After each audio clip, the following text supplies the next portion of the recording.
یہ تمہارے لیے نہیں بنائی، یہ کفار کے لیے بنائی ہے۔ جہنم کفار کے لیے ہے، تمہارے لیے نہیں ہے۔ کہ ہر وہ شخص جس کے دل میں رتی برابر ایمان ہے اس کو جہنم سے نکال دو۔ لا تاکلوا الربا، سود سے بچو، واتقوا النار، جہنم سے بچو، ڈرو۔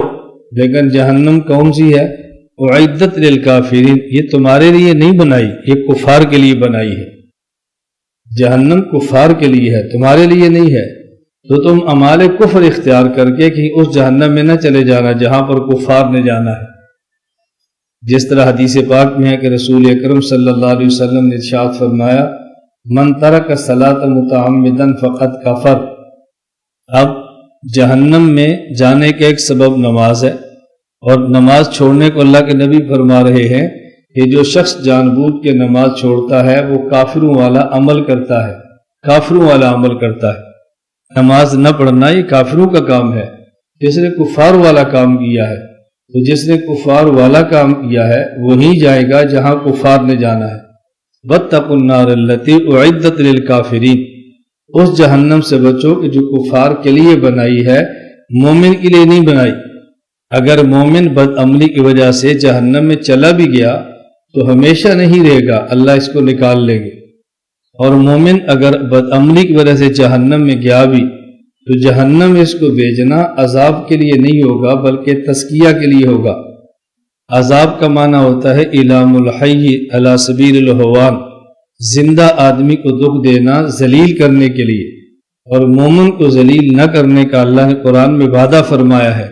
یوم لا یخزی اللہ النبی والذین آمنوا معہ، اللہ نبی اور اس پر ایمان لانے والوں کو رسوا اور ذلیل نہیں کرے گے۔ اس لیے جو جہنم میں مومن بد عمل کو بھیجیں گے تو رسوا کرنے کے لیے نہیں بلکہ گناہوں کی نجاست سے اس کو پاک کرنے کے لیے۔ تزکیہ اور چیز ہوتی ہے اور عذاب اور چیز ہوتی ہے۔ اپنے مخالف کو آپ مارتے ہیں ذلیل کرنے کے لیے، اور اپنا جس سے محبت ہو، شاگرد اور اولاد ہو، اس کو مارتے ہیں تنبیہ کرنے کے لیے اور سیدھے رخ پہ لانے کے لیے۔ مار دونوں کو ایک پڑی ہے، لیکن ایک کا مقصد ذلیل کرنا ہے اور ایک کا مقصد اس کو تنبیہ کرنا ہے، دونوں میں فرق ہے۔ تو کافر کو جہنم کا عذاب ملے گا ذلیل کرنے کے لیے، ایمان والوں بد عمل اور فاسق کو اگر ملا تو یہ ملے گا اس کو تزکیہ کے لیے۔ جہنم کی آگ گناہوں کی نجاست کو پاک کرنے کے لیے، اور مومن کی جہنم میں بھیجنے کی اور وجہ نہیں ہے۔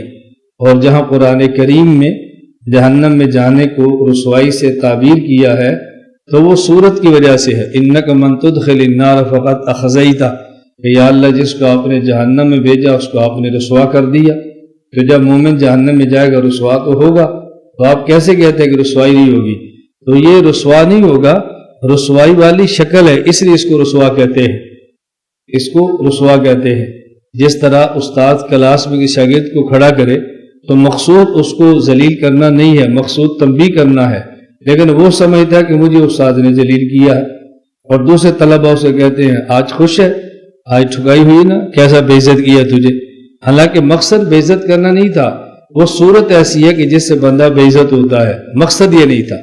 اسی طرح کفار کو تو بھیجیں گے رسوا کرنے کے لیے، مومن کا مقصود رسوا کرنا نہیں ہے، لیکن صورت میں جو کہ عذاب دونوں کو ہو رہا ہوگا۔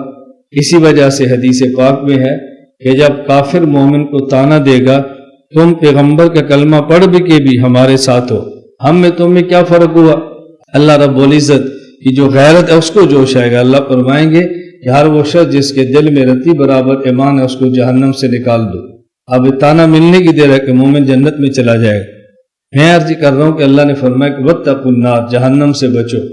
جہنم کون سی ہے؟ اعدت للکافرین، یہ کفار کے لیے ہے، یہ مومنین کے لیے نہیں ہے۔ مومن اپنی بد عملی کی وجہ سے کچھ وقت کے لیے جائے، اصل یہ مستقر اور ٹھکانہ یہ کفار کا ہے۔ لیکن جنت میں جائیں گے کیسے؟ اس کے لیے اللہ نے آگے اسباب بیان فرمائے، وَسَارِعُوا إِلَىٰ مَغْفِرَةٍ مِّن رَبِّكُمْ وَجَنَّةٍ، جنت میں تمہیں بھیجیں گے جس کی چوڑائی آسمان و زمین کی طرح ہے۔ اور یہ جنت کون سی ہے؟ اعدت للمتقین، یہ مومنین کے لیے بنائی ہے، اس میں کوئی کافر نہیں جا سکتا۔